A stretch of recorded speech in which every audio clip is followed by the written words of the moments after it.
The moment my daughter wrinkled her nose and said my car smelled like fast food, something inside me finally snapped. We were standing in the kitchen of the house I paid off 12 years ago.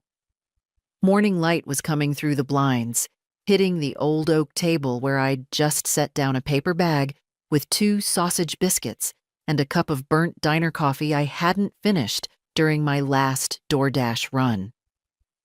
Vanessa leaned against the counter, arms folded, looking at me like I had tracked mud across a white carpet. "Mom, seriously," she said, waving a hand in front of her face. "Your car reeks. Fries, grease, burgers. It's embarrassing. I hate when my friends have to get in there." For a second, I just stood there holding my keys. 71 years old, up since 5 in the morning, delivering pancakes, burritos, and egg sandwiches across half the county while my grown children slept like teenagers upstairs. And she was embarrassed by the smell of fries. "Your friends?" I said slowly. Vanessa rolled her eyes and reached for the refrigerator. "Yeah. Normal people don't want to ride around in a car that smells like a drive-thru." Upstairs, a floorboard creaked. That meant Brian was finally awake. It was already almost 11. My son shuffled down the stairs a minute later in the same gray sweatpants he'd been wearing for 3 days. His hair looked like it had lost a fight with a pillow. "Morning," he mumbled, opening the cabinet and grabbing a bowl. "Morning," Vanessa said with a laugh. "Mom's been out working since sunrise." Brian poured cereal and shrugged. "She likes driving around." Likes. That word landed heavier than the rest. I set my keys on the counter and took off my cardigan. The kitchen smelled faintly of maple syrup and cold coffee. There was also a trace of something sweeter.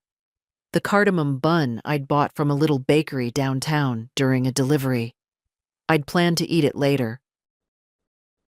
Instead, I just stood there watching my 2 adult children move around my kitchen like they owned the air in it. Brian sat at the table, scrolling on his phone while chewing cereal loud enough to echo. Vanessa grabbed a bottle of almond milk and poured it into a glass, glancing at me again. "You know," she said casually, "if you're going to keep doing that food delivery thing, you should at least get the car detailed or something. It's kind of depressing." Depressing. That was the word she chose. Not hardworking, not responsible, not necessary. Depressing. I looked at the sink full of dishes neither of them had bothered to wash the night before. A pan still had dried tomato sauce glued to the bottom. Someone had left a spoon stuck upright in a bowl of oatmeal that had hardened into something resembling plaster.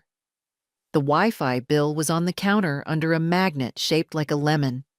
I paid that. The electric bill too. Groceries, insurance, property taxes. Every single thing in this house ran through me, and yet somehow I was the embarrassing one.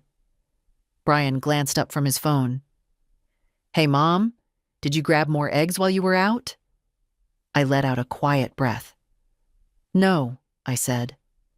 Vanessa sighed dramatically. "Great. I was going to make shakshuka later." I almost laughed at that. Shakshuka. In my kitchen. With eggs I would have paid for. For years I had told myself they were just getting back on their feet. Jobs fell through. Rent got expensive. The economy changed. Little excuses, stacked one on top of another like dishes in that sink. But standing there with the smell of coffee and cold hash browns still clinging to my jacket, I realized something uncomfortable. They weren't struggling. They were comfortable. Because I made it comfortable. Vanessa took a sip of her almond milk and wrinkled her nose again. "And seriously," she added, "you should do something about that car. It smells like a McDonald's parking lot." I picked up the paper bag from the table and folded the top neatly.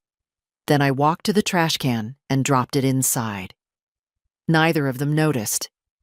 Brian was watching some video on his phone. Vanessa was texting someone. For a long moment, I just stood there, listening to the quiet hum of the refrigerator. 71 years old. Still working. Still paying. Still being talked to like a nuisance in my own house. That was the moment the idea first slid quietly into my mind. Not loud, not dramatic. Just a simple thought. What would happen if this house stopped being theirs? Hello, my friends. It's Grace.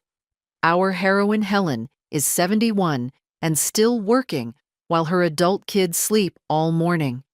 Hearing a daughter talk to her mother like that, it really says a lot. Tell me, have you ever seen something like this in a family? If you had walked through my house around noon most days, you might have thought you'd stepped into some strange retirement home where the young people were the ones being cared for. By 11:30, the blinds were usually still half-closed upstairs. The hallway smelled faintly of body spray and microwave popcorn. Somewhere a phone alarm would buzz for 10 minutes before someone finally slapped it silent.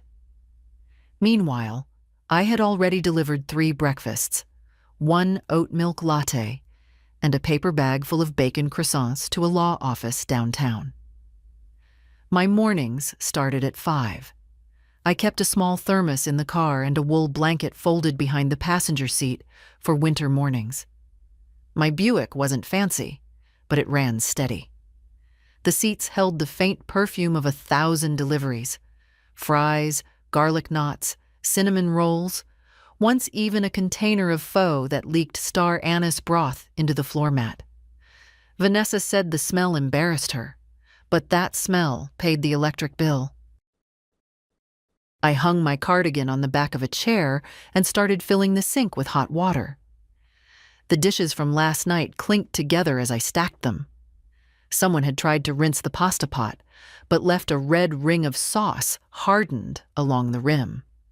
From the table, Brian spoke without looking up from his phone.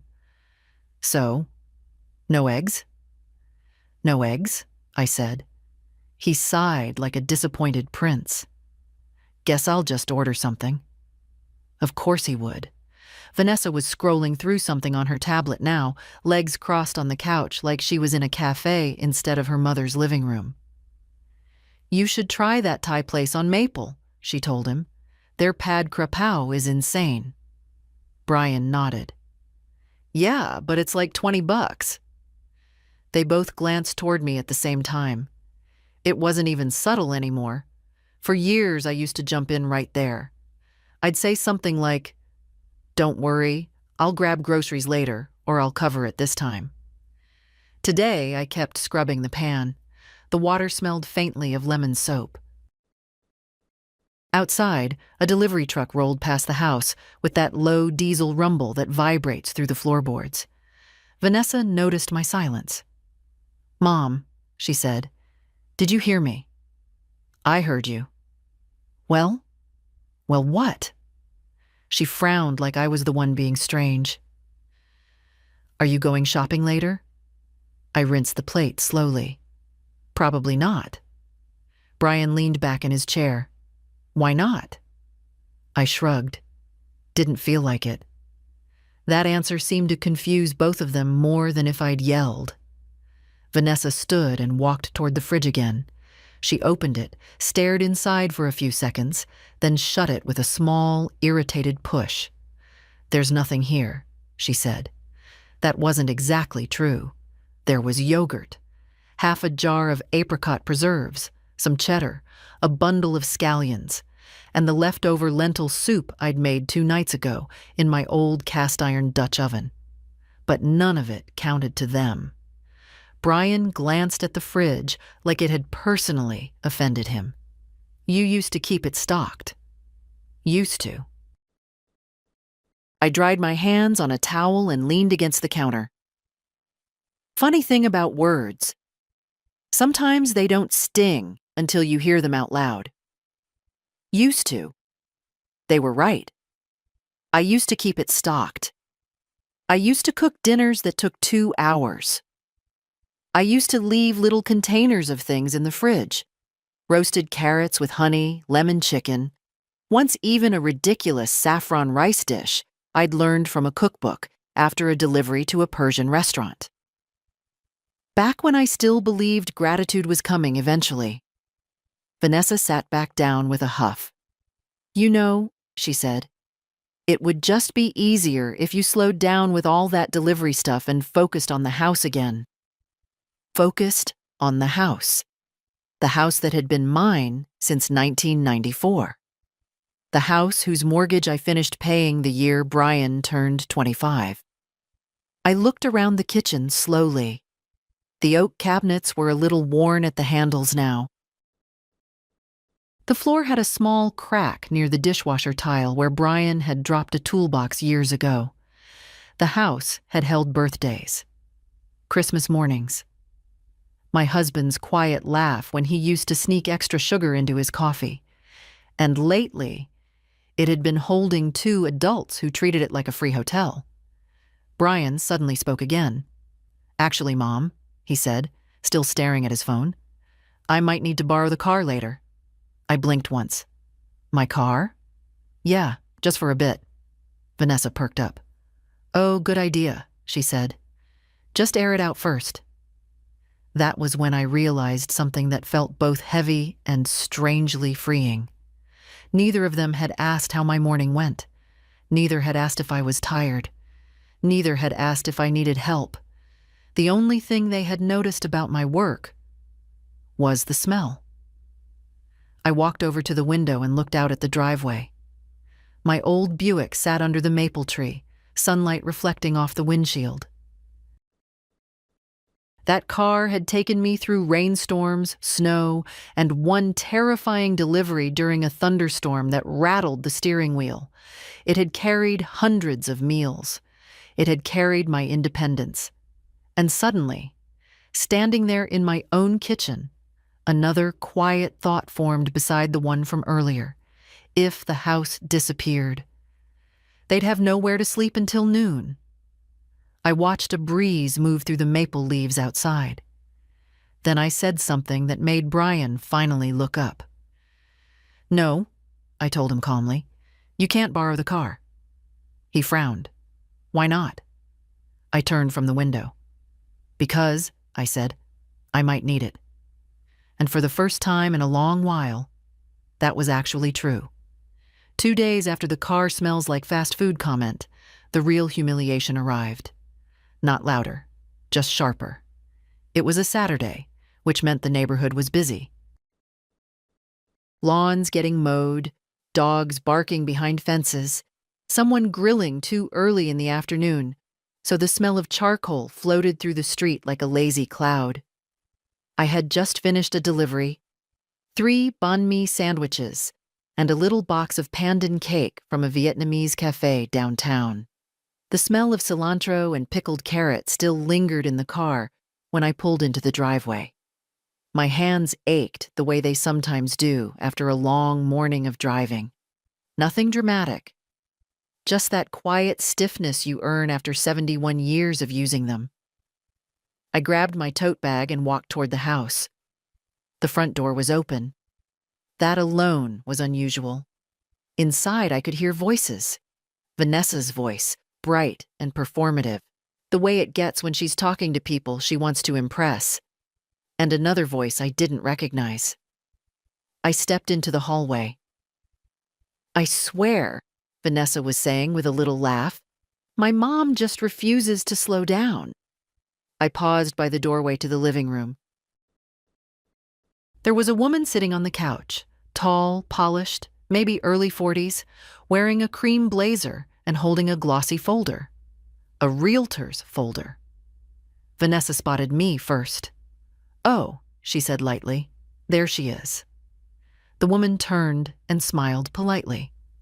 Hello, she said. You must be Helen? For a moment, my brain took a second to catch up. Yes, I said slowly. Vanessa stood up and gestured vaguely toward the woman, like she was introducing a neighbor who'd come to borrow sugar. This is Melissa, she said. She's just showing me some options. options. The word hung in the air. Melissa extended her hand. "I work with a local brokerage," she said warmly. "Your daughter mentioned she might be looking at places nearby in the next year or two." Next year or two. That sounded suspiciously like a story Vanessa had rehearsed. "Oh?" I said. Vanessa gave me that tight little smile she uses when she's pretending everything is normal. "Yeah," she said quickly. "Just exploring possibilities." I set my tote bag down slowly on the entry table.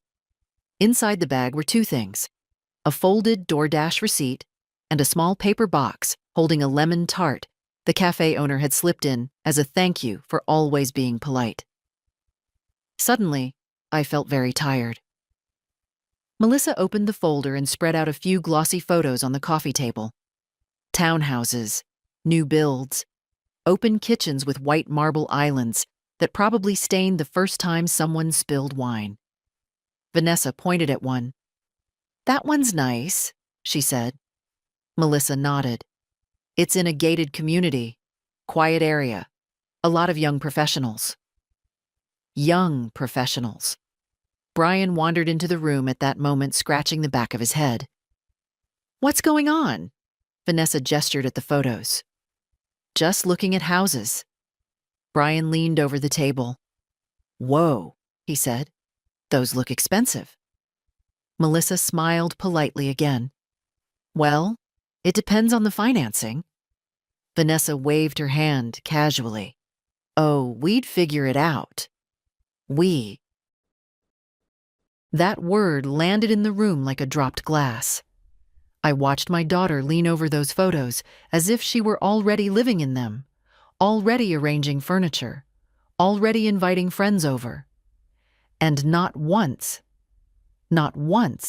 did she glance in my direction to ask the obvious question: "How exactly do you plan to afford that?" Melissa finally turned to me again.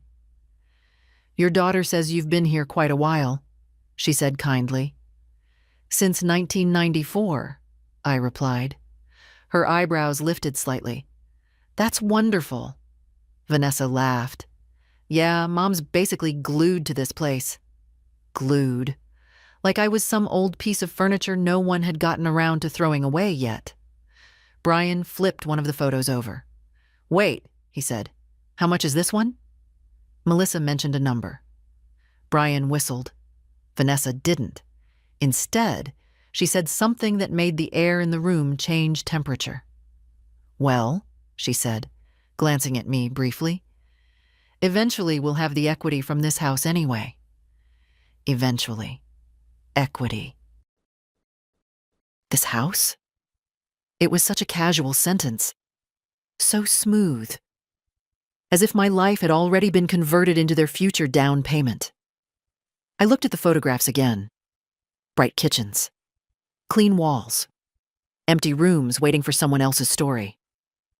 And suddenly, something inside my chest settled into place. Not anger. Not even sadness. Just clarity. Melissa gathered the photos neatly. "Well," she said, "I should probably get going. Vanessa, I'll email you the listings." Vanessa walked her to the door, chatting brightly. Brian went back to the kitchen to look for something else to eat. I stayed where I was. When the front door finally closed again, Vanessa turned back toward the living room. She saw me standing there. "What?" she said. I picked up the little lemon tart box from my tote bag. Then I asked the question very calmly. "Vanessa," I said, "when exactly were you planning to buy a house?" She rolled her eyes. "Relax, Mom. It's not like we're moving tomorrow." I nodded slowly. "No." Not tomorrow. But suddenly, 4 days felt like a very interesting number. After Melissa left, the house went back to its usual rhythm, which is to say, none at all. Vanessa disappeared upstairs with her laptop, probably already imagining where she'd put a couch in those glossy townhouse photos. Brian hovered around the kitchen like a confused raccoon, opening cabinets and closing them again, as if food might magically appear if he checked the same shelf 5 times. I took my lemon tart to the back porch. The porch had always been my quiet place. My husband built the little cedar bench out there himself sometime in the late 90s. The wood had faded into a soft gray over the years, and the armrest still had a small burn mark from the time he dropped a cigar during a thunderstorm.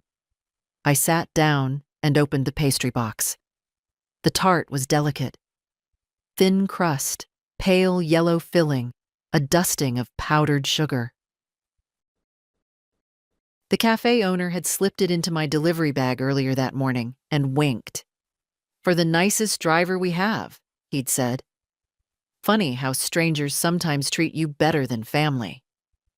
I took a small bite. Bright lemon. Just enough sweetness. Inside the house, I could hear Vanessa's footsteps overhead and Brian dragging a chair across the kitchen tile. For a long time, I'd told myself this was temporary. That's the story parents tell themselves when adult children come home. Just until they get stable again. But stability had quietly passed them by years ago. What they had now was something else entirely. Comfort. And comfort, when it lasts long enough, hardens into entitlement. A breeze moved through the maple tree above the porch. A few early autumn leaves scraped softly across the deck boards. I looked out at the yard. We planted that maple the same year Brian started kindergarten. It was barely taller than him back then. Now the branches stretched wide enough to shade half the driveway. 30 years will do that. 30 years will grow trees. 30 years will pay mortgages. 30 years will build a house. And apparently, 30 years will also teach your children to believe it all belongs to them. I finished the tart and brushed the powdered sugar from my hands. Then I went inside. Brian was standing in front of the open refrigerator again. "You sure we don't have eggs?" he asked without turning around. "I'm sure." Vanessa called down from upstairs. "Mom, did you move my charger?" "No." A few seconds later, her bedroom door slammed. I walked to the hallway closet and pulled down an old plastic storage bin from the top shelf. Inside were folders. Dull manila ones I hadn't opened in years. Mortgage documents, tax records, insurance policies, the quiet paperwork of a life. I carried the bin to the dining table and sat down.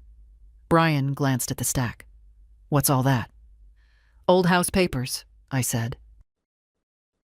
He nodded vaguely and went back to his phone. That was the thing about my children. They were curious about food, money, Wi-Fi passwords, but not about anything that actually built the life around them. I opened the first folder. The mortgage statement from the final payment was still there. Paid in full. The date printed across the top made me smile a little. I remembered that day clearly. Your shoulders feel different when the bank no longer owns the roof over your head. I flipped to the deed. Helen Mercer. Only my name. My husband had insisted on that years before he passed. "Just in case," he'd said quietly one evening while we were sorting paperwork. I hadn't understood then how wise that was. Upstairs, Vanessa's voice floated down the hallway. "Brian, do we still have that almond granola?" "No idea." I turned another page. Property tax records, utility bills, insurance renewals. All of it flowing through the same account I'd been feeding with DoorDash deliveries, small savings, and stubborn discipline. For a moment, I just sat there staring at the papers. Then I reached for my phone. The number I needed wasn't saved under anything obvious. It had been written years ago on the back of an envelope tucked into the folder. I typed it in carefully. The phone rang twice. Then a warm, professional voice answered. "Pike Realty. This is Marlene speaking." I took a breath. "Hello," I said. "My name is Helen Mercer." A small pause. "How can I help you today, Mrs. Mercer?" In the kitchen, Brian laughed at something on his phone. Upstairs, Vanessa's music started playing, something loud and synthetic that vibrated faintly through the ceiling. I looked at the deed in front of me. My house, I said calmly, is paid off. Another small pause. Well, Marlene replied, a hint of interest entering her voice. That's always a good starting point. I allowed myself the smallest smile. Yes, I said. I imagine it is. Then I asked the question that would quietly change everything in that house. If someone wanted to sell fairly quickly, I said, how fast could that happen? There was a soft shuffle of papers on the other end of the line. Well, Marlene said thoughtfully, in this market. Sometimes 4 days. I looked toward the staircase where Vanessa's music was still thumping. 4 days. The number settled into my mind like a coin dropping into a jar. Mrs. Mercer? Marlene asked. Yes, I said. My voice sounded steady. Would you like me to come take a look at the property? I glanced around the kitchen one more time. The sink was finally empty. The lemon magnet still held the Wi-Fi bill to the fridge. And upstairs, my adult children were living their peaceful, consequence-free afternoon. Yes, I told her. I think that would be a very good idea. Marlene Pike arrived 2 days later at exactly 9 in the morning. That alone already put her ahead of most people in my life. The sky was still pale with early light when her silver SUV pulled into the driveway. I had just come back from my first delivery of the day, 2 breakfast burritos and a cup of horchata from a little Mexican cafe that had started opening early for construction crews. The smell of cinnamon rice milk still lingered in the car. I watched Marlene step out and look up at the house. She was in her late 50s maybe. Neat navy blazer, short blonde hair, the kind of calm confidence you see in people who have been walking through other people's houses for 20 years. She didn't rush. That was the first thing I liked about her. I met her on the front porch. You must be Mrs. Mercer, she said with a warm smile, extending her hand. Helen is fine. Her handshake was firm, but not pushy. I appreciate you meeting early, she said. I start working early, I replied. She glanced at the driveway where my Buick sat under the maple tree. DoorDash? I nodded. My mother does Instacart, Marlene said with a small laugh. Says it keeps her sharper than crossword puzzles. I liked that answer. Inside the house, things were still quiet. Brian and Vanessa rarely woke before 10 unless someone forced the issue, and I hadn't forced anything that morning. Perfect, Marlene said softly when she stepped into the living room. We can walk through without interruptions. She moved slowly through the house, not the way Melissa had with her glossy folders and bright sales voice. Marlene observed things, walls, light, floor lines. She stopped by the kitchen window. Good natural light, she murmured. I leaned against the counter. The cabinets are older, I said. Older cells? She replied calmly. People call it character now. That made me smile. We moved through the dining room, the hallway, the laundry room. Marlene scribbled notes on a small tablet. When we reached the staircase, she lowered her voice slightly. Anyone else living here? My adult children, I said. Do they know you're selling? No. Marlene paused for exactly half a second. Then she nodded once. I understand. And the interesting thing was, she really did. Realtors see families at their strangest moments. Divorce sales, inheritance sales. Quiet desperation wrapped in freshly vacuumed carpets. This was probably just another Tuesday to her. We walked upstairs. Vanessa's bedroom door was closed. Music played softly inside. something electronic and restless. Brian's door was half open. I could see his laundry basket overflowing like a defeated laundry volcano. Marlene kept her voice neutral. 3 bedrooms. Good layout. We stepped into the last room, the small office my husband used to work in. His old desk still stood by the window. I had kept it exactly the same. Marlene looked around quietly. "People love a home office these days," she said. Then she turned toward me. "Mrs. Mercer, can I ask you something directly?" "Of course. Do you want the fastest sale possible or the highest price possible?"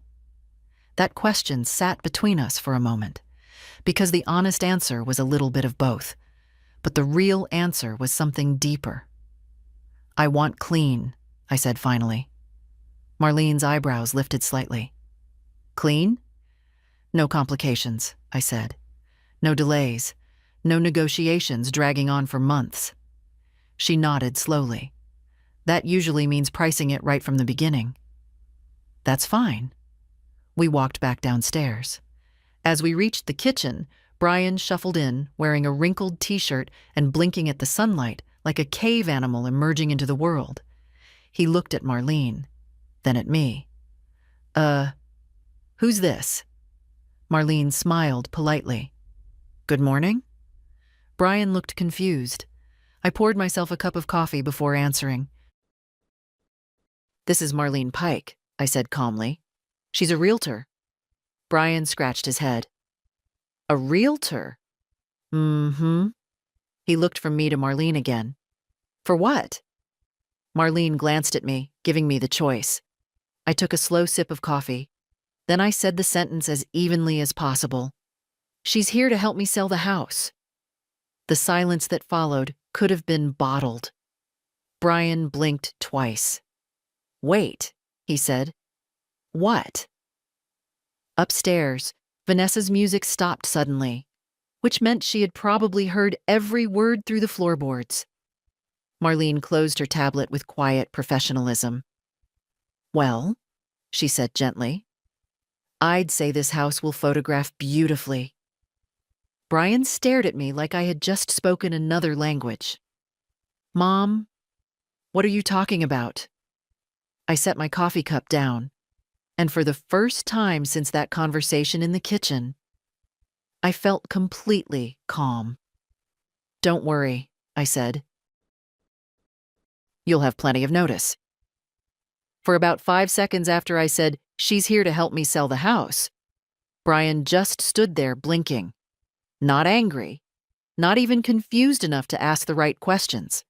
Just stunned, like someone who had been dropped into the middle of a movie halfway through. "What house?" he asked finally. Marlene didn't laugh, but I saw a tiny flicker in her eyes. "This one," I said. Brian leaned against the counter. "Mom, you can't just sell the house." "Of course I can." Upstairs, a door opened. Vanessa's footsteps hit the hallway fast, the sharp, irritated kind she makes when something has interrupted whatever she was doing online.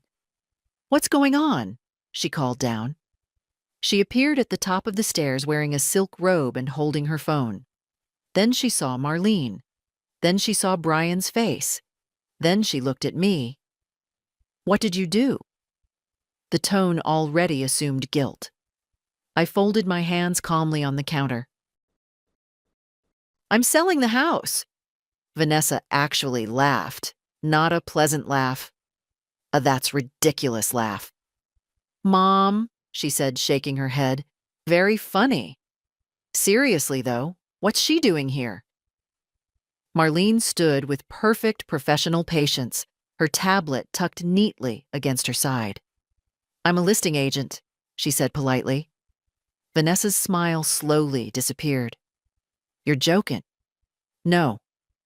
Brian finally pushed himself away from the counter. Wait, he said, running a hand through his hair. "Hold on. You're not actually selling the house, right?" I took another sip of coffee. "Yes." Vanessa walked down the stairs quickly.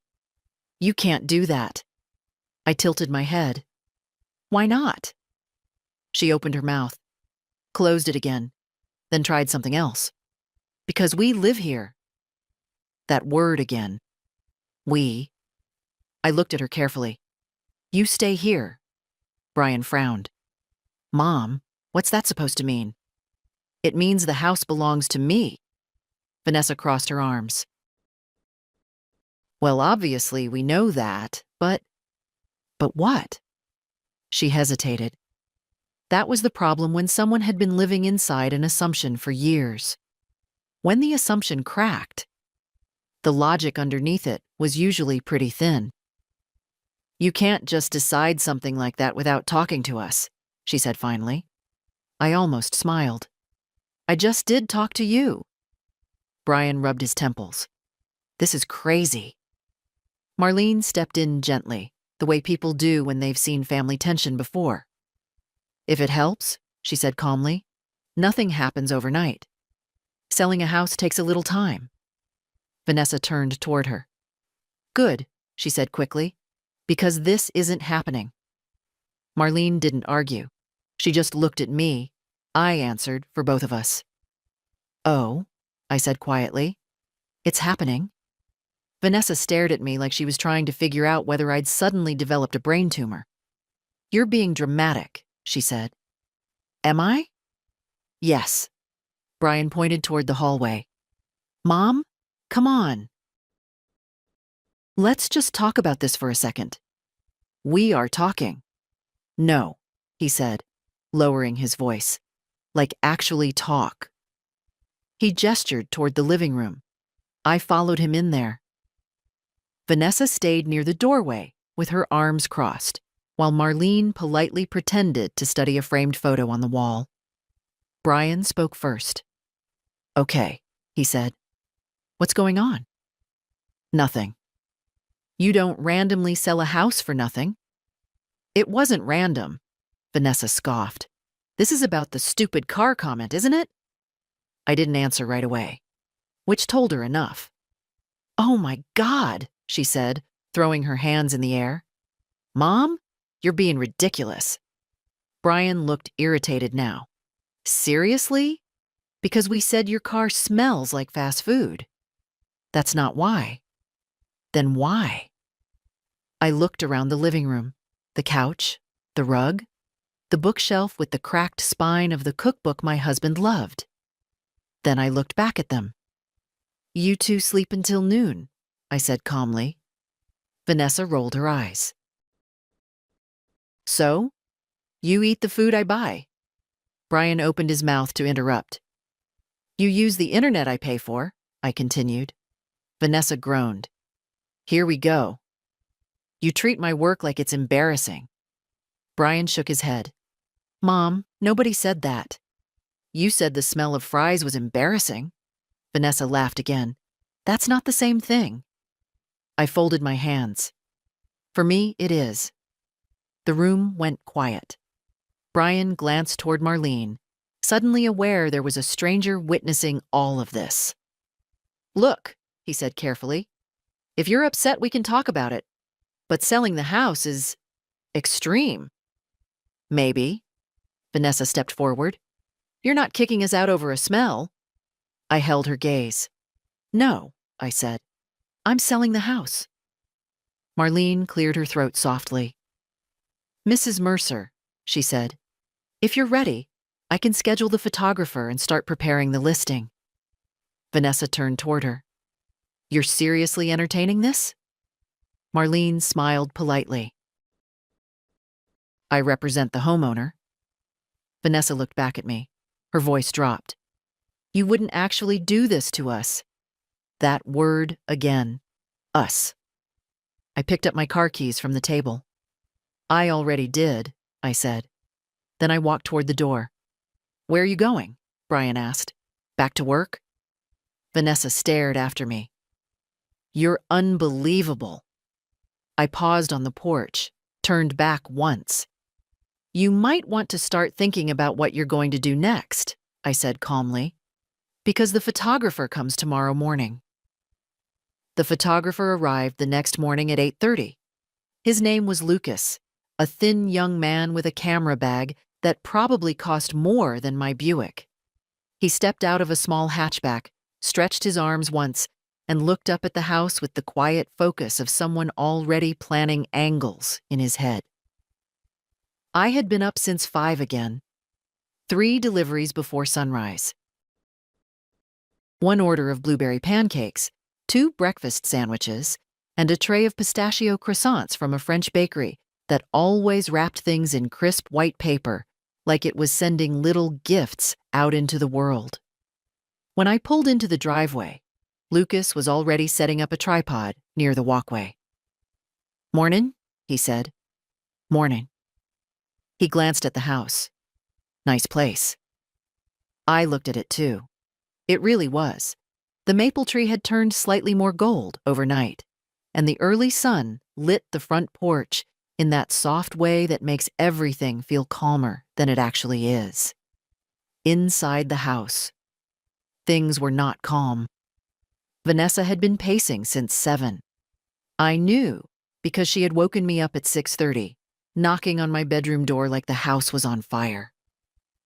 "Mom," she had said the second I opened it, "tell me you're not actually doing this."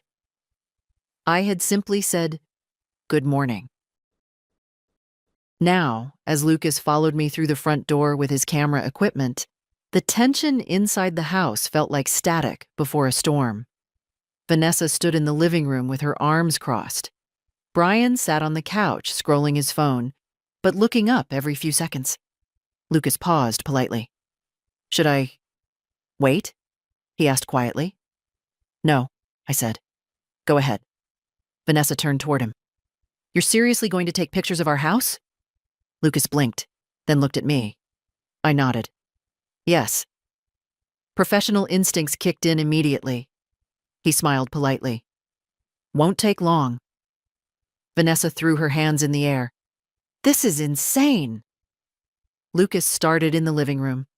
He adjusted the curtains, moved a lamp 2 inches to the left, crouched low with his camera, then stood on a small folding stool to capture a wider shot.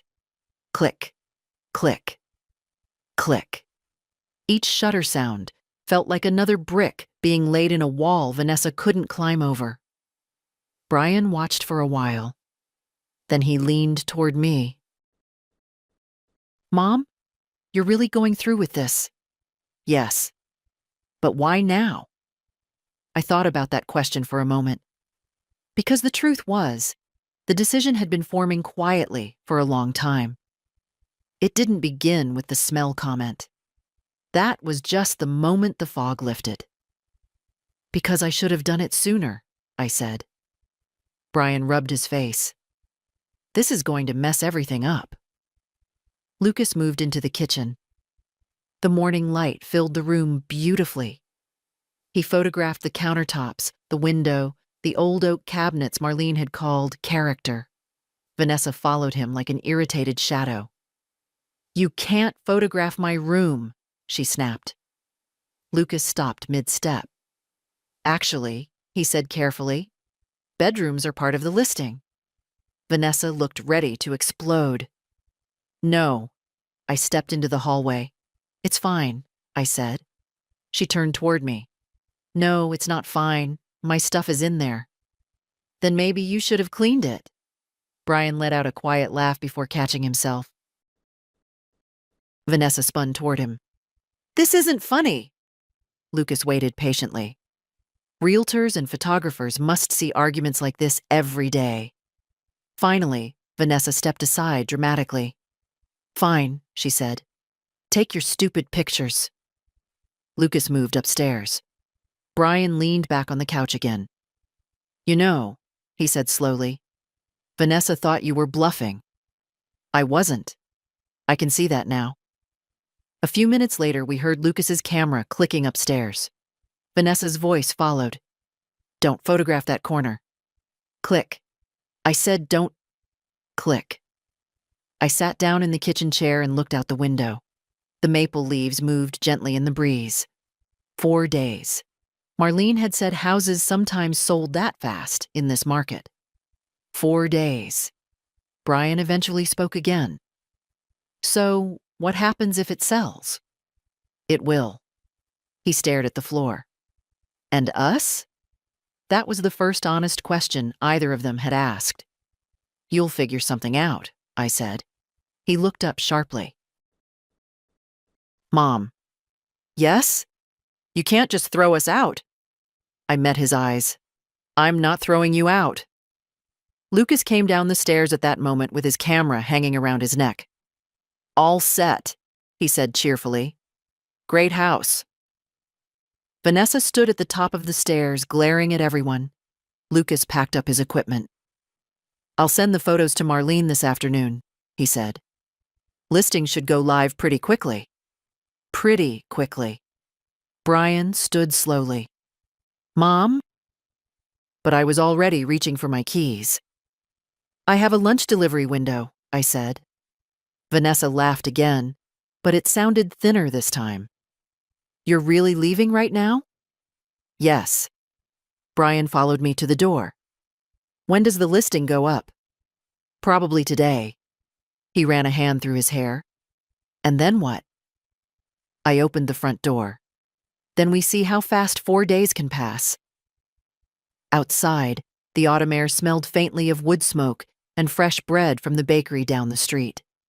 I walked to my car. Behind me, the house stood quiet. For the first time in years, it felt like it belonged to me again. The listing went live that same afternoon. I was sitting in the parking lot of a small Thai restaurant waiting for an order. Green curry, 2 iced teas, and something labeled khao soi that smelled like turmeric and lime even through the sealed bag. My phone buzzed. Marlene. I answered on the second ring. Well, she said, and I could hear the smile in her voice. The photos look fantastic. We're live. Already? Already. I leaned back in the driver's seat and looked out at the street. Lunch traffic was moving slowly. People carrying office bags. Someone walking a dog in a tiny red sweater. For them, it was just another Wednesday. For me, it felt like a door had quietly unlocked somewhere. How's the response? I asked. Immediate, Marlene said. 3 showing requests already. I blinked. That fast? Your house is priced right, Helen. And it's clean. Buyers love clean. I thought about the kitchen that morning. The light on the oak cabinets, the maple tree out front. Yes, I said softly. It is. When I got home that afternoon, Vanessa was sitting at the dining table with her laptop open.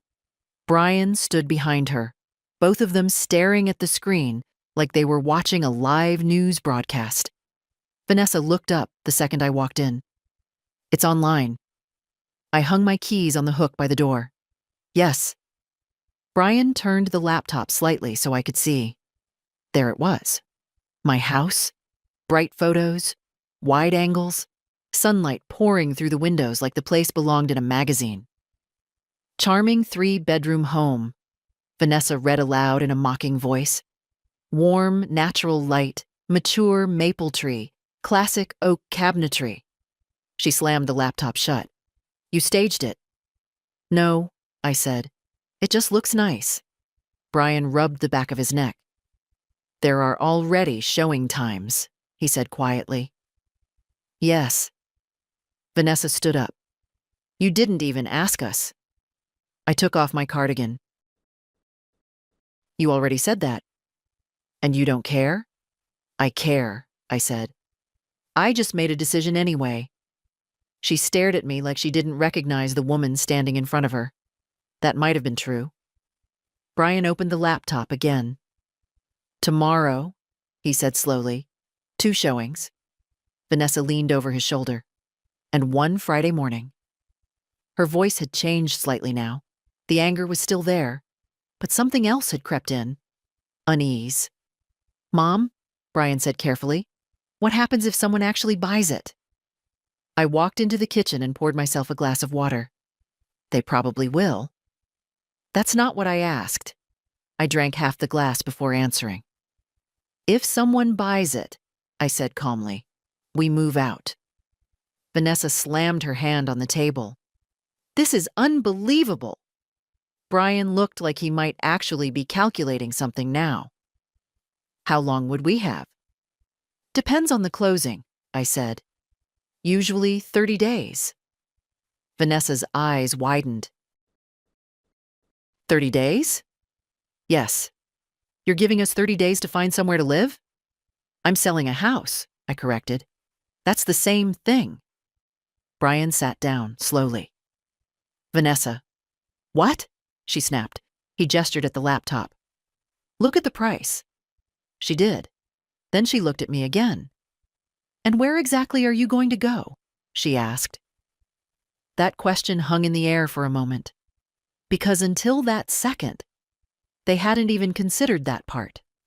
They assumed I'd still be there, in the background, paying for things, cooking, existing quietly in the same kitchen. I've been looking, I said. Brian's eyebrows lifted. You already have a place? Almost. Vanessa shook her head. No, you can't just move somewhere without talking to us. I leaned against the counter. Why not? Because we're your family. I looked at her, really looked, at the frustration, at the disbelief, at the sudden fear that comfort might actually end. Yes, I said gently. You are. The room went quiet again. Brian finally closed the laptop. What if it sells fast? He asked. I thought about Marlene's words that morning. 4 days, sometimes faster. Well, I said, then I guess we'll all learn something new. At that moment, my phone buzzed again. Another message from Marlene. 2 more showing requests just came in. Tomorrow afternoon. I smiled faintly. 4 days suddenly felt very possible. The first showing was scheduled for Thursday at 10 in the morning, which meant, for the first time in years, my house woke up early. At 9:30, I was already wiping down the kitchen counters with lemon cleaner while the smell of fresh coffee drifted through the room. I had finished 2 deliveries before sunrise. A stack of blueberry waffles and a box of delicate almond financiers from the French bakery. Vanessa came downstairs at 9:15. Not noon, 9:15. Her hair was tied up in a rushed knot, and she was wearing one of my old cardigans she must have taken from the hallway closet years ago. You could have told us people were coming this early, she said. I did, I replied calmly. You said Thursday. Today is Thursday? She glared at me. Brian stumbled down the stairs a few minutes later, looking half awake. Are they here yet? He asked. No. He checked the clock like someone waiting for a dentist appointment. Vanessa was pacing now. This is insane, she muttered. Random strangers walking through our rooms. They're buyers, I said. The doorbell rang at exactly 10. Brian froze. Vanessa actually whispered, Oh my God. I walked to the door and opened it.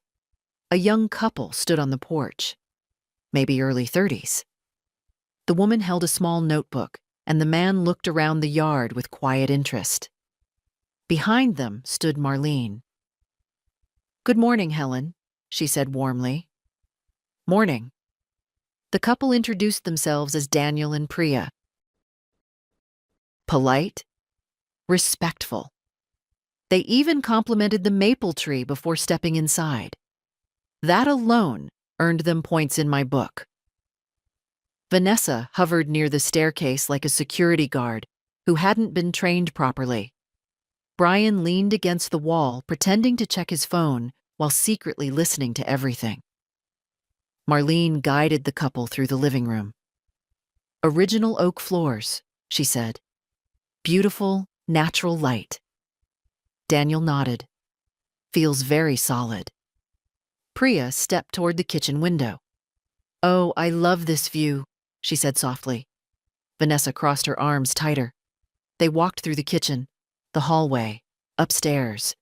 Every footstep upstairs made Vanessa twitch. Brian finally leaned toward me. This is weird, he whispered. It's called selling a house. A few minutes later, everyone came back down. Priya turned to me. "You've taken wonderful care of this place," she said kindly. "Thank you." Daniel glanced around the living room again. "You don't see houses kept like this very often." Vanessa rolled her eyes so hard I thought they might fall out. After they left, the silence inside the house felt thick. Brian spoke first. "They actually liked it." "Yes." Vanessa paced again. "Well, good for them." Her voice had that sharp edge again, like someone trying very hard to stay angry instead of scared. Brian looked at his phone. "There's another showing in 3 hours." Vanessa stopped pacing. 3 hours? "Yes." She turned toward me slowly. "You're turning our house into an open house circus." I poured myself another cup of coffee. "No," I said. "I'm selling it." The second showing arrived right on time. Then the third. 3 different couples. 3 different conversations about the kitchen, the yard, the maple tree, the quiet street. Each time the door closed behind them, Vanessa's expression got tighter. By evening, the house felt different, like something had shifted under the floorboards. My phone buzzed while I was washing a plate. A message from Marlene. "Helen, call me when you have a moment." I stepped out onto the back porch and returned the call. She answered immediately. "Well," she said. That didn't take long. My stomach tightened slightly. "What happened?" "You have 2 offers already." For a moment, the world went very quiet. "How serious?" "Very." I looked out at the yard. The maple leaves moved gently in the evening breeze. "Are they close to asking?" I asked. "One is," Marlene said. "The other is above." Above. Inside the house, Vanessa's voice carried faintly through the kitchen window. "What if someone actually buys it this week?" Brian answered something I couldn't hear. I smiled slightly. "Send me the details," I told Marlene. When I walked back inside, both of them looked up immediately. Vanessa spoke first. "What did she say?" I set my phone on the counter. "We received offers." Brian blinked. "Already?" "Yes." Vanessa laughed nervously. "That doesn't mean anything." I looked at her. Then I said the words very calmly. "One of them is above asking." The color drained from her face. Brian sat down slowly. And for the first time since this started, neither of them had anything to say. Friends, imagine strangers walking through your own house deciding if they want to buy it. Helen stayed calm. "But that's not easy. Tell me honestly, would you accept the offer right away or wait?" That night, the house was quieter than usual. Not peaceful, just tense. Brian sat at the dining table with his laptop open, staring at rental listings the way someone studies a foreign language they never expected to learn. Vanessa was on the couch with her phone pressed to her ear, pacing in small circles. "Yes, I know," she was saying, "but she's actually serious. No, I'm not kidding. The house already has offers." I didn't ask who she was talking to. Probably one of the friends who had complained about the smell of fries in my car. I stood at the kitchen counter slicing an apple. The knife moved slowly through the crisp flesh, the quiet thock of the blade against the cutting board echoing slightly in the room. Strange how ordinary sounds become louder when everyone else stops talking. Vanessa hung up the call and turned toward me. "You told people already?" "No." "Well, someone knows," she said sharply. "Darlene just asked me why you're dumping the house." "Ah, Darlene Shaw." My late husband's cousin. A woman who collected other people's family drama the way some people collect antique spoons. "She probably saw the listing," I said. Vanessa scoffed. "So now the whole family thinks you've lost your mind." Brian finally spoke from the table. How much were the offers? I wiped my hands on a towel. One is a little over asking. Vanessa stopped pacing. And the other? Quite a bit higher. The room went still again. Brian leaned back slowly in his chair. That's a lot of money. Yes. Vanessa folded her arms. So what? You're just going to take it? Probably. Her voice rose. You didn't even discuss it with us. Brian looked uncomfortable now. Vanessa. No, she snapped. This is ridiculous. She turned toward me. You're making a huge decision that affects all of us. I leaned against the counter. No, I said calmly. I'm making a decision about my house. Her jaw tightened. That's a technicality. I actually laughed at that. At a technicality? Brian rubbed his forehead. Mom, if you sell it that fast, we really only have 30 days. Yes. That's not a lot of time. I took a bite of apple. No, I agreed. It isn't.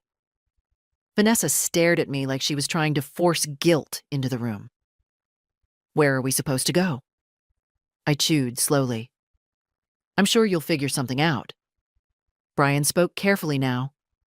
Couldn't you just wait a little longer? Why? So we can plan. You've had years to plan. That landed harder than anything else I'd said. Vanessa shook her head. This is unbelievable. Brian closed the laptop halfway. What if we help with bills? He offered. Vanessa turned toward him. What? Brian looked at me. I mean, if the issue is money. The issue isn't money, I said. He hesitated. Then what is it?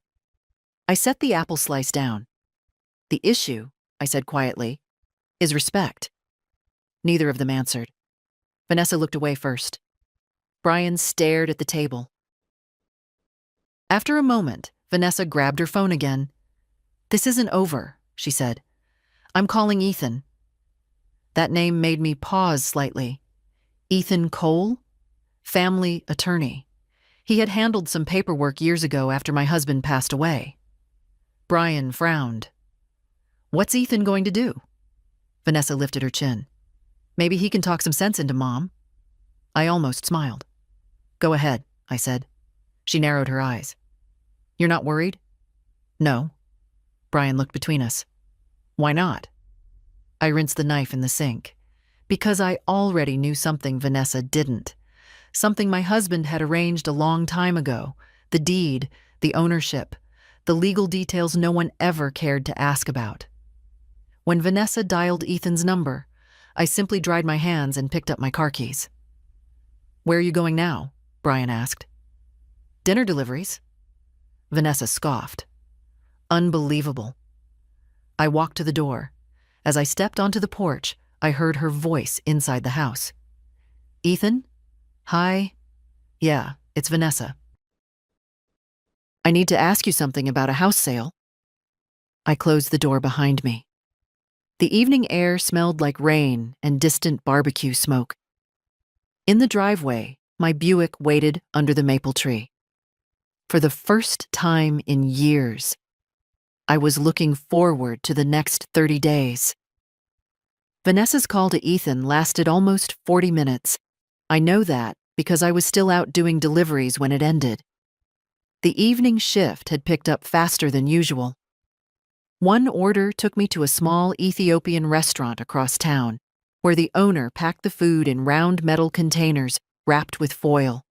The smell of Berber spice and roasted garlic filled the car so strongly I had to crack the window. Vanessa would have hated it. Too strong. Too embarrassing. I smiled a little as I drove. By the time I got home, the sky had gone dark and the porch light was already on. Inside the house, both of my children were sitting at the dining table like they'd been waiting for a verdict. Brian looked tired. Vanessa looked furious. That told me everything I needed to know. I hung my keys on the wall. Well? I asked. Vanessa stared at me. You knew. I walked into the kitchen and set my insulated delivery bag on the counter. Knew what? She stood up so quickly the chair scraped loudly across the floor. You knew Ethan would say there's nothing we can do. I poured myself a glass of water before answering. Yes, I said. Brian rubbed his eyes. He says the house is completely in your name, he muttered. That's correct. Vanessa pointed at me like I had personally betrayed her. You never told us that. You never asked. Brian leaned back in his chair. Ethan said even if we wanted to fight it, we'd lose. Vanessa scoffed bitterly. He literally said, your mother can sell the property tomorrow if she wants. I took a slow sip of water. That sounds like Ethan. For a moment, no one spoke. The refrigerator hummed quietly behind me. Outside, a car passed down the street with its headlights briefly sliding across the living room wall. Brian finally broke the silence. So, that's it then. Yes. Vanessa crossed her arms again. You planned this. No, I said calmly. I decided it. She shook her head. This is unbelievable. Brian opened his laptop again, but this time he wasn't just browsing. He was searching seriously. Rental prices, apartment listings, deposit requirements. The real world had finally knocked on the door. Vanessa noticed. You're not actually looking for places, she said. Brian didn't look up. What else are we supposed to do? She's bluffing. I'm not. Brian scrolled through another listing. 2-bedroom apartments are expensive. Vanessa threw her hands up. Well, we can't afford one right now. Brian finally looked at her. Then we better figure something out. The tension between them had started to turn sideways now. Not just toward me, toward each other. Vanessa paced again. This is ridiculous, she said. She's throwing us out because we made a joke about her stupid food deliveries. That's not why, Brian said quietly. She spun toward him. Oh, really? Then why? Brian hesitated. Then he said something I hadn't expected. Because we've been acting like idiots. Vanessa stared at him. Excuse me? Brian gestured toward the kitchen. When's the last time you paid a bill here? That's not the point. When's the last time either of us bought groceries? Vanessa scoffed. Don't start this. Brian looked tired. I'm just saying, maybe we pushed it too far. For a moment, Vanessa had no answer. She turned toward me again. Well, congratulations, she said coldly. You've turned your own kids against each other. I didn't respond. Brian closed the laptop slowly. What about the offers? He asked. I'm reviewing them with Marlene tomorrow. Vanessa laughed again. So you're really doing it? Yes. Brian stood up and walked to the window. The maple tree outside rustled softly in the night breeze. 30 days, he said quietly. That's not much time. No, I said. It isn't. Vanessa grabbed her phone and stormed toward the stairs. Unbelievable, she muttered again. Her bedroom door slammed upstairs a moment later. Brian stayed by the window. For a while, neither of us spoke. Finally, he said something softly.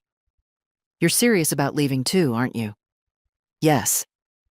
Where? I found a small place near the river. He turned slightly. Already? Yes. Brian nodded slowly. I guess you really thought this through. I looked around the kitchen one more time. The oak cabinets, the worn floor tile, the refrigerator with the lemon magnet holding the Wi-Fi bill. Yes, I said. I finally did. Brian looked back out the window. Then he asked the question that had been floating in the air all evening. What happens when the house actually sells? I picked up my delivery bag again and carried it to the hallway. Well, I said calmly, in that case, the clock starts ticking. The next morning, the house felt different. Not louder, not calmer, just unsettled. Brian was already awake when I came into the kitchen at 7. That alone told me the world had shifted a little. Normally, he didn't appear before 10 unless something had gone very wrong or very right. He was sitting at the table with a mug of coffee and his laptop open again. Rental listings, application forms, budget calculators, the things responsible adults eventually learn to deal with. "Morning?" I said. "Morning?" His voice was quieter than usual. I opened the refrigerator and took out the last container of lentil soup. It had thickened overnight the way good soup does, the cumin and garlic settling into something deeper. Brian watched me for a moment. "Mom?" "Yes?" "Did you really get offers above asking?" "Yes." "How much above?" I gave him the number. He stared at the screen for a second, then let out a low whistle. "That's a lot." "It is." Vanessa came downstairs 15 minutes later. She looked like she hadn't slept much. Her hair was pulled into a messy knot, and she was wearing one of Brian's hoodies like armor. She stopped halfway into the kitchen when she saw both of us already awake. "What now?" she muttered. "Coffee's fresh," Brian said. She poured a cup without answering and sat across from him. No pacing this time. No dramatic speeches, just quiet irritation. Brian turned the laptop slightly so she could see the screen. "Look at this one," he said. Vanessa barely glanced at it. "That's tiny. It's affordable," she scoffed. "For who?" "For us?" That word hung between them. Us, not including me. Vanessa leaned back in the chair. "I'm not living in some depressing shoebox." Brian rubbed his forehead again. "Well, unless you've got a better idea." Vanessa didn't answer. She just stared into her coffee. I heated the lentil soup slowly on the stove. The kitchen filled with the smell of cumin, garlic, and tomato. Outside, the maple tree scraped softly against the breeze again, leaves brushing the window like quiet fingertips. My phone buzzed on the counter. A message from Marlene. "Helen, the buyers are very serious. One of them wants to move quickly." "Can we meet this afternoon?" I typed back. "Yes." Vanessa noticed the phone. "That her again?" "Yes." She shook her head. "You're really going through with this?" I didn't respond. Brian looked at me carefully. "When would the closing be?" "About a month." Vanessa laughed quietly. "So that's it." Brian looked at her. "What?" She gestured around the kitchen. "This house. Our rooms. Everything." Brian didn't answer. He knew she was right. The strange thing about big changes is that they rarely arrive with explosions. Most of the time, they show up quietly, like paperwork, like emails, like someone calmly saying 30 days. I poured the soup into a bowl and sat at the table. For a few minutes, none of us spoke. Then Brian said something that surprised both of us. "You know, Sophie texted me last night." Vanessa looked up. "Sophie?" "My daughter." Vanessa frowned. "What did she want?" Brian shrugged. "She asked if Grandma was okay." Vanessa scoffed. "Of course she's okay. She's the one blowing up the family." Brian ignored that. "She said she might come by this weekend." That made me pause. Sophie was 16, sharp-minded, too observant for her own good sometimes. Vanessa rolled her eyes.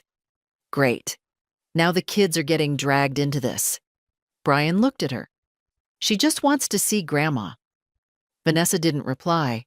She just stared down at the table. Finally, Brian closed the laptop again. "So, when do you decide about the offers?" he asked me. "This afternoon." Vanessa laughed again, but it sounded hollow now. "So we might literally lose the house today." I finished the last spoonful of soup and set the bowl down. Yes, I said calmly. That's possible. The silence that followed felt heavier than anything we'd said so far, because for the first time, they both understood something. The house wasn't just being listed. It was already leaving. That afternoon, I met Marlene at a small office near the courthouse. It wasn't one of those shiny real estate lounges with glass walls and espresso machines. Just a quiet brick building with a narrow hallway that smelled faintly of printer ink and old carpet. I liked it immediately. Marlene was already seated at the conference table when I walked in. She had 3 folders spread neatly in front of her and a cup of tea steaming beside them. "You're right on time," she said with a smile. "I try to be." I sat across from her. Through the window behind her, I could see people walking past the courthouse steps. Lawyers, clerks, someone pushing a stroller while talking loudly on the phone. Life moving forward the way it always does. Marlene slid one of the folders toward me. "These are the offers. 3, not 2. I looked up. "You said 2 yesterday." "A third came in this morning," she said. I opened the first folder. Numbers, inspection terms, closing timelines. The language of people making decisions with money instead of emotions. "Daniel and Priya increased theirs," Marlene added. "They really love the house." I studied the numbers quietly. The second offer was higher. The third was the highest. That one came with something interesting, a fast closing and very few conditions. Marlene watched me carefully. "You're in a strong position," she said. "I can see that." I closed the folder and folded my hands. "What would you do?" I asked. She leaned back slightly in her chair. "Well," she said thoughtfully, "if you want the smoothest path, the third offer is probably the one." "The highest?" "Yes." "And the fastest closing?" She nodded. "Very motivated buyers." I thought about the house for a moment. The kitchen window, the maple tree, the old cedar bench on the porch. Then I thought about Vanessa pacing the living room, and Brian staring at rental listings at midnight. "All right," I said. "Let's accept it." Marlene didn't look surprised. She simply nodded and began pulling paperwork toward her. Good choice. We spent the next 40 minutes reviewing documents. Initial here, sign there, confirm the closing timeline. 30 days, just like that. When the final page was signed, Marlene closed the folder with a soft tap. "Well, Helen," she said, "congratulations." "Thank you. Your house is officially under contract." Those words landed quietly, not dramatic, just final. I stepped outside into the afternoon sunlight a few minutes later. The air smelled faintly of roasted chestnuts from a street cart across the road. I stood there for a moment, letting the feeling settle in my chest. After 30 years, the house was no longer mine, and strangely enough, I felt lighter. When I got home, both of my children were in the living room, waiting. Vanessa stood up the moment I walked through the door. "Well?" Brian looked up from the couch. "Did you decide?" I set my purse on the entry table. "Yes." Vanessa's voice came out sharp. "And?" I looked at both of them. "The house is under contract." The silence that followed was so thick you could almost feel it in the air. Brian blinked once. "Already?" "Yes." Vanessa's face flushed red. "You didn't even tell us you were meeting today." "I mentioned it this morning." "That's not the same thing." Brian stood up slowly. "So, that's it." "Yes." He exhaled slowly and ran a hand through his hair. "When do we have to leave?" 30 days. Vanessa stared at me like she was trying to decide whether to scream or cry. "You're actually doing this," she whispered. "Yes." For a moment, none of us moved. Then Vanessa suddenly laughed. Not a happy laugh. A sharp, brittle one. "You know what's funny?" she said. "What?" "You're going to regret this." I tilted my head slightly. "Why?" "Because when everything falls apart," she said coldly, "don't expect us to come running back." I looked at her for a long moment. Then I said the quiet truth she didn't want to hear. "I wasn't expecting you to." This is the moment everything changes. Helen didn't argue. She simply signed the papers. Sometimes the quiet decisions shake people the most. Would you have done the same? The strange thing about selling a house is that it doesn't disappear all at once.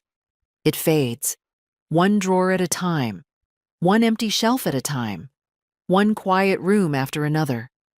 The first week after the contract was signed, the house still looked mostly the same. But if you paid attention, little pieces of it had already started leaving. A stack of my old cookbooks disappeared from the kitchen shelf.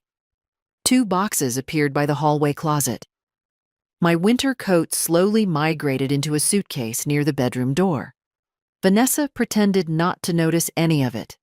Brian noticed everything. By the second week, the tension in the house had changed shape. The shouting was mostly gone. Anger takes a lot of energy, and eventually, even angry people get tired. Vanessa spent more time outside the house now. Long afternoons, meeting friends, evenings out that stretched past midnight.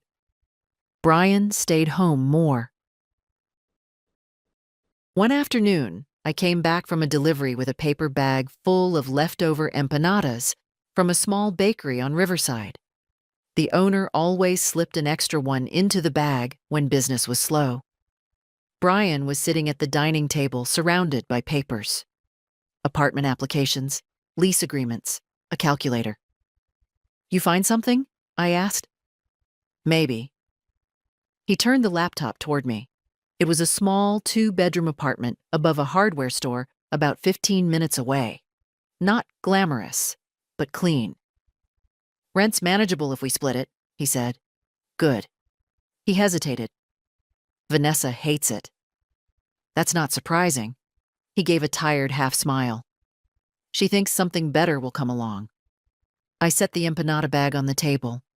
"Sometimes better things come along," I said. "And sometimes the thing you can afford is the right one."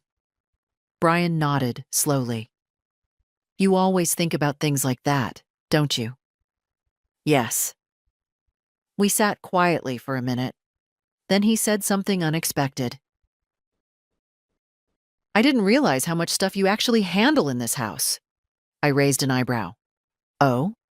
"Bills, insurance, property tax, garbage pickup, internet, everything." "Yes." Brian rubbed the back of his neck. "I guess I never paid attention." "That happens." Upstairs, a door slammed, Vanessa leaving again. Brian glanced toward the stairs. "She's still hoping the sale falls through?" "It won't." He nodded slowly. "I figured." By the 3rd week, the house started looking hollow. My husband's old office desk was the first big thing to go. I sold it to a young teacher who wanted a solid workspace for grading papers. Watching it leave felt strange, but not painful, more like closing a chapter you'd already finished reading. A few days later, the buyer scheduled the final inspection. Brian stayed out of the way. Vanessa refused to be in the house at all. The inspector walked through every room with a flashlight and a clipboard, checking outlets, water pressure, attic beams. I followed behind him quietly. 30 years of memories reduced to measurements and checklists.